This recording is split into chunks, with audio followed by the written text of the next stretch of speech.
साधु और कुंवारी लड़की की एक प्रेरणादायक कहानी। कहानी एक प्राचीन समय की है, जब घने जंगलों के किनारे एक साधु अपनी कुटिया में तपस्या किया करते थे। उनकी ख्याति दूर दूर तक फैली थी। लोग उनके पास अपने जीवन की समस्याओं का हल ढूंढने आते थे। साधु शांत, धैर्यवान और गूढ़ ज्ञान के धनी थे। उसी गांव में एक सुंदर, युवा और निडर लड़की रहती थी, जिसका नाम सुजाता था। वह बहुत बुद्धिमान थी, लेकिन समाज की कुछ परंपराओं से असहमत रहती थी। वह हमेशा सत्य के पक्ष में खड़ी होती थी। गांव के लोग साधु का बहुत सम्मान करते थे। वे उन्हें एक दिव्य पुरुष मानते थे। साधु की दिनचर्या बहुत ही साधारण थी। सुबह उठकर तपस्या करना, फिर गांव में जाकर जरूरतमंदों की मदद करना और शाम को ध्यान लगाना। सुजाता भी साधु से बहुत प्रभावित थी, लेकिन उसने साधु से कभी सीधे बात नहीं की थी।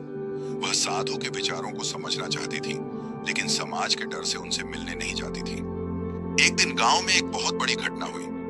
एक महिला ने अपने नवजात शिशु के साथ मंदिर के सामने आकर कहा कि यह बच्चा गांव के किसी व्यक्ति का नहीं, बल्कि जंगल में रहने वाले सन्यासी का है।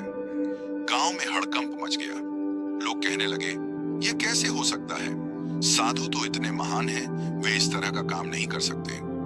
लेकिन महिला ने बहुत दृढ़ता से कहा, अगर तुम सबको मेरी बात पर भरोसा नहीं है, अब गांव वालों के मन में शंका पैदा हो गई। बच्चा उन्हीं, कुछ लोगों ने साधु का बचाव किया, तो कुछ ने उन पर सवाल उठाए।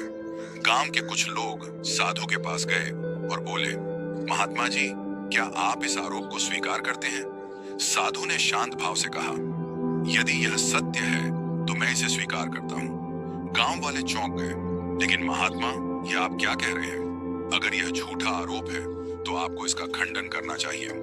साधु ने कहा, सत्य को सिद्ध करने के लिए शोर मचाने की जरूरत नहीं होती।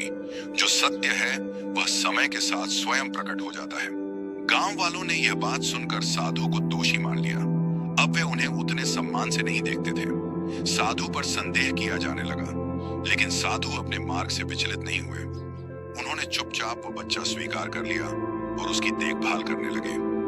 वे हर दिन उसकी सेवा करते, उसे दूध पिलाते और उसे अपने पुत्र की तरह पालने लगे। कुछ महीनों बाद वह महिला जिसने यह आरोप लगाया था, बहुत बीमार पड़ गई। वह मरने वाली थी और मरने से पहले उसने गांव वालों को बुलाया। उसने रोते हुए कहा, मैंने एक बहुत बड़ा पाप किया है। मैंने साधु पर झूठा आरोप लगाया था। सच ये है कि इस बच्चे का पिता गांव का एक धनी व्यापारी है, जिसने मुझसे विवाह का वादा किया था और फिर मुझे छोड़ दिया। जब मेरे पास कोई रास्ता नहीं बचा, तो मैंने इस अपराध को छिपाने के लिए साधु का नाम ले लिया। गांव वाले स्तब्ध रह गए। वे तुरंत साधु के पास दौड़े और उनके चरणों में गिर पड़े। महात्मा, हमने आप पर शक किया, आपको दोषी ठहराया, कृपया हमें क्षमा कर दें। लेकिन साधु मुस्कुराए और बोले, मुझे किसी से कोई शिकायत नहीं। मैंने केवल धैर्य रखा और सत्य की राह पर चला, और देखो, सत्य अपने आप सामने आ गया। यह सुनकर गांव वालों की आंखों में आंसू आ गए। सुजाता, जो यह सब देख रही थी, साधु के धैर्य और शांति से बहुत प्रभावित हुई। उसने साधु के चरणों में गिरकर कहा, आज आपने मुझे जीवन का सबसे बड़ा पाठ पढ़ा दिया। सत्य की परीक्षा कठिन होती है, लेकिन अंत में वह ही विजयी होता है। कहानी का निष्कर्ष और शिक्षा, सत्य को कभी भी छिपाया नहीं जा सकता। धैर्य और सहनशीलता सबसे बड़ी शक्ति है। दुनिया कुछ भी कहे, लेकिन सच्चाई कभी नहीं हारती।